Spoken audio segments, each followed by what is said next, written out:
நீ என்ன செஞ்ச? கட்சி ஆரம்பித்த 2010 தூக்கி ஐயா உள்ள போட்டார். தொடர்ச்சியாக போட்டிருந்தார்.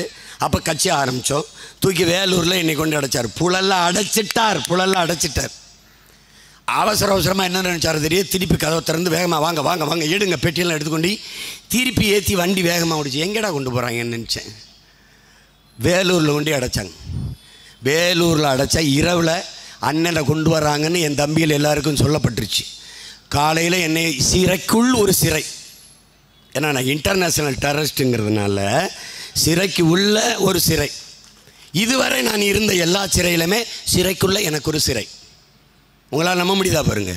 புதுச்சேரியில் சிறையில் இருந்த 90 நாள் அந்த சிறைக்குள்ளே எனக்குன்னு தனி சிறை. யாரும் என்னோட பேசக்கூடாது, என்னை பார்க்கக்கூடாது. ஏன்னா நான் ஒரு கொரிலா மாரி கடித்து தின்னுருவேன்ல, எவனோடும் சேர விட மாட்டாங்க. காரணம் என்ன தெரியுமில்ல?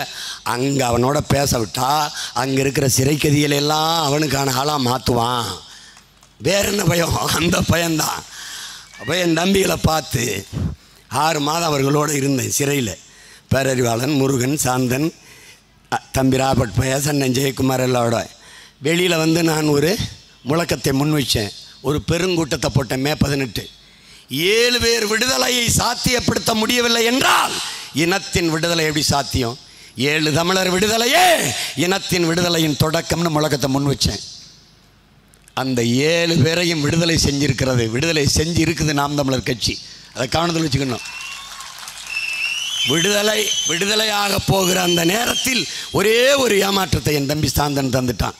மற்றபடி 7 பேரையும் வெளியில் கொண்டு வந்த பெருமை நாம் தமிழர் கட்சிக்கும் சீமானுக்கும் உண்டு.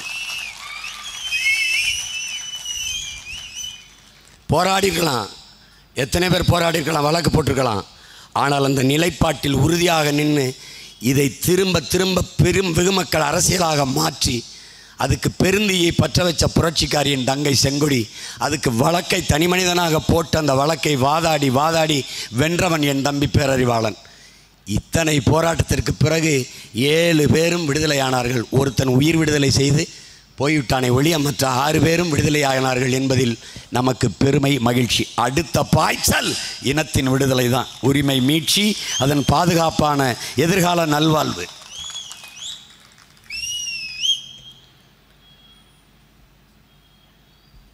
முப்பத்திரண்டு ஆறுகள், ஆற்றில் மணல் உலகில் ஆகச் சிறந்த நீர் வடிகட்டி, ஆற்று மணல் உலகில் ஆகச் சிறந்த நேர்த்தியக்கி அதை அள்ளி விற்கிறார்கள்.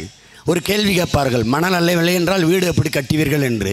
நாம் தமிழ்நாட்டு மக்களின் மணல் தேவைக்கு மட்டும்தான் என் ஆற்றில் மணல் அள்ளப்பட்டதா? இந்த கேள்விக்கு பதில் இருக்கா? இல்லை. அருகில் இருக்க எந்த மாநிலங்களிலும் ஆற்று மணல் அல்ல தடை. என் மாநிலத்தில் இல்லை தடை. எந்த மாநிலத்துக்கு போனாலும் பாலாற்று மணல் கிடைக்கும், தாமிரபரணி ஆற்று மணல் கிடைக்கும் என்று எழுதி வைத்திருப்பார்கள். 32 ஆறையும் கொலை செய்து விட்டார்கள். ஆறு இல்லை என்றால் நீர் எப்படி? தானாக இந்த மண் வறண்ட பாலைவனமாக மாறிவிடாதா? என் அரும் தமிழ் சொந்தங்களே, என் அருமை தம்பி தங்கைகளே, ஆற்று மணலை ஈரத்தோடு அள்ளி கொண்டு போகும்போது அந்த லாரி அந்த வாகனத்திலிருந்து சொட்டு சொட்டு சொட்டு சொட்டு என்று தண்ணீர் கொட்டும். ஈரத்தோடு மண்ணை அள்ளி கொண்டு போகிற போது 2000 லிட்டர் தண்ணீர் ஒவ்வொரு லாரியிலும் உள்ளே இருக்கிறது, சொட்டுகிறது என்கிறார்கள். ஒரு தோராய கணக்கு. அந்த தண்ணீர் சொட்டு சொட்டு என்று வடிவது அது தண்ணீரல்ல என் அன்பு மக்களே, நம் தாய் மண்ணின் கண்ணீர் என்பதை அறிவார்ந்த தமிழ் சமூக தம்பிதங்கைகள், என்னரும் பிள்ளைகளே, உங்கள் கண்முன்னே என்னை இப்படி வெட்டி எடுத்துக்கொண்டு போகிறார்களே, எதிர்காலத்தில் குடிக்க தண்ணீருக்கு, குளிக்க தண்ணீருக்கு, உணவு சமைக்க தண்ணீருக்கு, வேளாண்மை செய்ய தண்ணீருக்கு என்ன செய்வீர்கள் என்று இந்த பூமி தாய் நம்மை நினைத்து வடித்த கண்ணீர் தான் அது. என் அன்பு தம்பிதங்கைகளே, புரிந்து கொள்ள வேண்டும். அதை பார்த்தோம், கொதித்தோம், அதனாலேயே நாம் இந்த இடத்திற்கு வந்தோம். இந்த இடம் என்றால் நாம் தமிழர் என்ற அரசியல் புரட்சி படைக்குள்ளே வந்தோம். இந்த தேர்தல் களத்திற்கே வந்தோம். தேர்தல் களத்திற்கு ஏன் வந்தோம்? அதிகாரம் மிக வலிமையானது. புரட்சியாளர் அண்ணல் அம்பேத்கர் படித்தோம். ஆம், அந்த அதிகாரம் வலிமையானது. அதை அடைந்து விட்டால் அனைத்தும் எளிமையானது. வந்தோம்.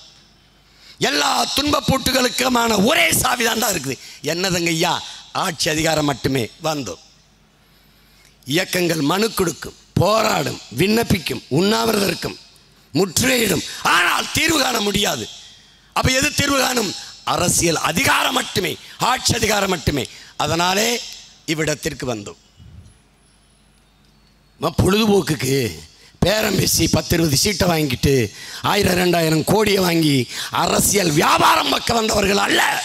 வீழ்ந்த தமிழ் பேரினத்தை எழுப்பி மறுகட்டமைப்பு செய்து எல்லா மொழிவழி தேசிய இனங்களையும் போல பெருமையோடு உயர்ந்து சிறந்து வாழ வைக்க வேண்டும் என்று புனித கனவை சுமந்து நாங்கள் இங்கு வந்தோம். எதற்காக வந்தோம்? அதற்காகவே இங்கே வந்தோம்.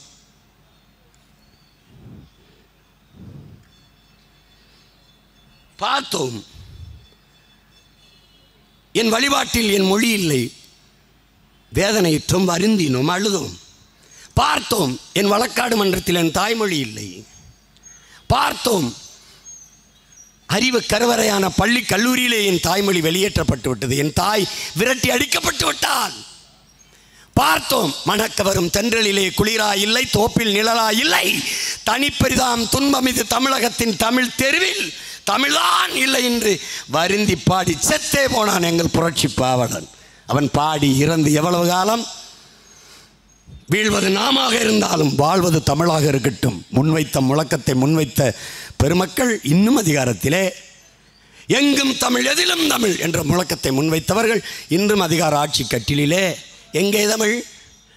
எங்கே இருக்குது? தமிழன் நாக்கள் இல்லை, நாட்டில் இல்லை, பேச்சில் இல்லை, மூச்சில் இல்லை, ஏட்டில் இல்லை, அதிகாரத்தில் இல்லை, பண்பாட்டில் இல்லை, பயன்பாட்டில் இல்லை, வழிபாட்டில் இல்லை, வழக்காடு மன்றத்தில் இல்லை. எங்கும் எம் தமிழ் இல்லை. இந்த நிலையை மாற்றி எங்கும் தமிழ் எதிலும் தமிழ். தமிழ் படித்தால் வேலை கிடைக்குமா? சோறு கிடைக்குமா? தமிழ் படித்தால் மட்டும்தான் தமிழ்நாட்டில் வேலை என்ற நிலையை உறுதி செய்யவே நாங்கள் இங்கு வந்தோம். அதற்காகவே வந்தோம்.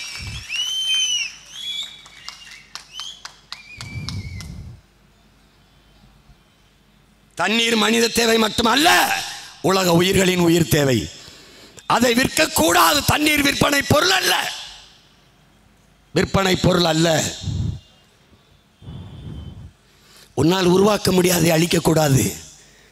E.F. Schumacher small is a beautiful, சிறியதே அழகு என்கிற புத்தகத்தை நான் தம்பி தங்கைகளை இவ்வளவு பெரியதான் வாங்கி படியுங்கள். ஆழ்ந்து உள்ள போக வேண்டியதில்லை. முதல் பக்கத்திலே எழுதியிருக்கிறான், உன்னால் உருவாக்க முடியாத ஒன்றை உனக்கு அளிக்கிற உரிமையை யார் கொடுத்ததுங்கிறான். வளங்களை சுரண்டி கொழுப்பதை உனக்கு வளர்ச்சி என்று கட்டமைத்தவன் யார்? அப்படி கற்பித்தவன் யார்? நீ உனக்கு மட்டுமல்ல, பரம்பரை பரம்பரையாக பல ஆயிரம் தலைமுறைகள் தாண்டி வருகிற உன் சந்ததியினுக்கும் நீ துரோகம் செய்கிறாய். ஏனென்றால் மலையை உன்னால் உருவாக்க முடியாது. இயற்கையின் அரும்பெரும் கொடை. மழை இல்லை என்றால் மழை இல்லை. மழை இல்லை என்றால் நிலம் பாலைவனம். இந்த அடிப்படை அறிவற்ற மூடர்களிடத்திலே அதிகாரத்தை கொடுத்துவிட்டு என்னரும் மக்களே, முல்லையும் குறிஞ்சியும் முறைமையில் திரியின் நல் இயல்பு இழந்து நிலம் நடுக்குற்று பாலையனும் படிமம் கொள்ளும் என்று பல 100 ஆண்டுகளுக்கு முன்னாடி நம்முடைய பாட்டன் இளங்கோவடிகள் சிலப்பதிகாரத்திலே பாடிட்டான். எல்லாம் போச்சு. முல்லையும் குறிஞ்சியும்னா என்னென்ன? குறிஞ்சி மலையும் மலை சார்ந்த இடமும், முல்லை காடும் காடு சார்ந்த இடமும். முறைமையில் திரியின் இதெல்லாம் காடை வெட்டி எடுத்துட்ட, மலையை வெட்டி எடுத்துட்ட, அழிஞ்சிருச்சு. நிலம் நடுக்குற்று. நிலம் எது? மருதத்திணை. மருதத்திணை நிலம் நடுக்குற்று என்ன செய்யும்? திடீர்னு என்கிட்ட வந்து அண்ணா ரங்கமலை ஆடுதுன்றான். எங்கே? பிராலிமலையில் அந்த ரங்கமலை ராத்திரிக்கு ஆடுதுன்னு சனமெல்லாம் பயப்படுதுன்னு. மலையை ஆடுதுன்னா நான் என்னடா பண்ணுறது? பிடிச்சிக்கிட்ட தூங்குறது, அவ்வளோதான். ஏப்பா நீ என்னப்பா பாடுபடுத்தலை? என்ன பாடுபடுத்தலை ராஜா? என்ன பாடுபடுத்தலை? நீ பெரிய குண்டை கண்டுபிடிச்சி வெடிக்குதானே என் தாயில் நெஞ்சில் போடுற. பெரிய குண்டை கண்டுபிடிச்சி அது வெடிக்குதானே என் தாயின் மண்டையில் போடுற. நல்லா வெடிக்குதான்னு பார்த்து ஈரக்குலையிலே கடலுக்குள்ள உண்டி போடுற. மீத்தேன் ஈத்தேன் எடுக்கணும்னு நோண்டுற.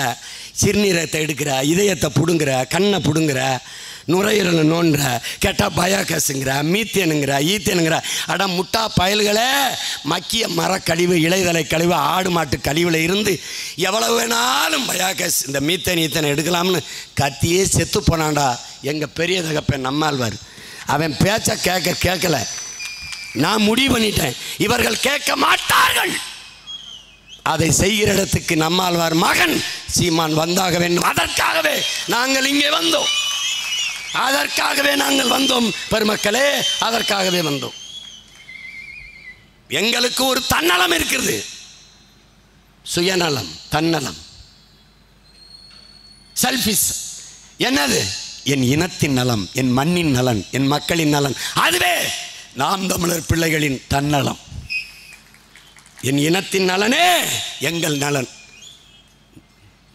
ஏன் வந்தா சீமான்? எதுக்கு வந்தா? இதுக்காக தான் வந்தேன்.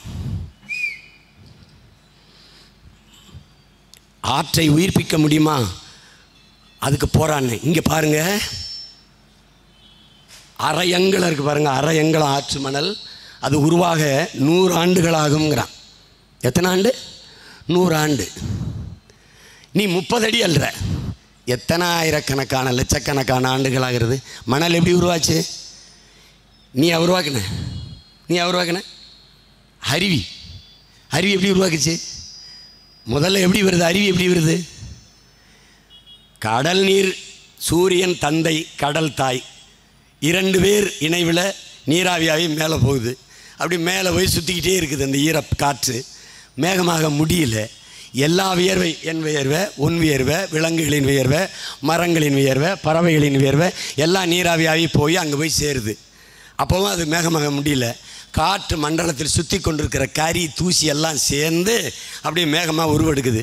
அவரை யார் கொண்டு போகிறா? காற்று தள்ளிக்கிட்டு போகுது. அப்படியே அங்கே போய் தள்ளுது. நீ பார்க்கலாமே, மேகத்தை கலைச்சி கொண்டு போகிறது காற்று. எவ்வளோ பெரிய வேலை செய்யலாம் ஒவ்வொருத்தனும் உனக்காக. நீ ஒன்றும் புரியுறதில்ல. போகுது. போய் அங்கே யார் அவரை தடுக்கிறது? ஸ்டாப். அங்கே ஒரு டிராஃபிக் போலீஸ் இருக்கார். அவர் யார்? அவர் தான் ஹில் பிரேக். அவர் தான் மலை முகடு.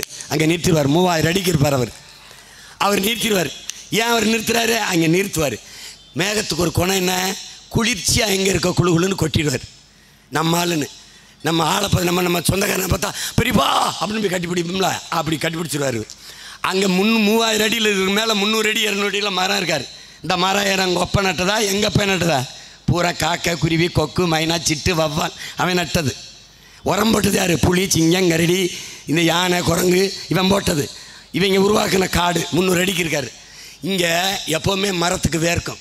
அப்போ குழுன்னு இருந்தவுடனே நம்ம சொந்தக்காரன்னு மேக மலையை கொட்டிடுறாரு. கொட்டினவுடனே அவர் நீர் அப்படி ஓடி வரும். ஒரே நாளில் உருந்து கீழே போக விடுறதில்ல. போக விடுறதில்ல. அங்கே யார் பல பேர் வேலை செய்கிறான்? கிராஸ் லேண்டு அப்படின்னு ஒருத்தர் இருக்கான், புல்வெளி. அவன் என்ன பண்ணுறான்? அந்த தண்ணீரை பிடிச்சி அவன் உணவு தேவைக்கு புற்கள் வச்சுக்கிறான். ஒரு புலி செத்து போனால் 26,000 மனிதர்களுக்கான குடிநீர் தேவை நின்று போகுதுங்கிறான். குடிநீர் குறைஞ்சி போகுதுங்கிறான். எங்க ஒரு புலி சேர்க்கறதுக்கு செத்து போகிறதுக்கு இந்த தண்ணிக்கு என்னங்க சம்மந்தம் இருக்குது? இதான் உயிரியல் சுழற்சி, தொடர்ச்சி.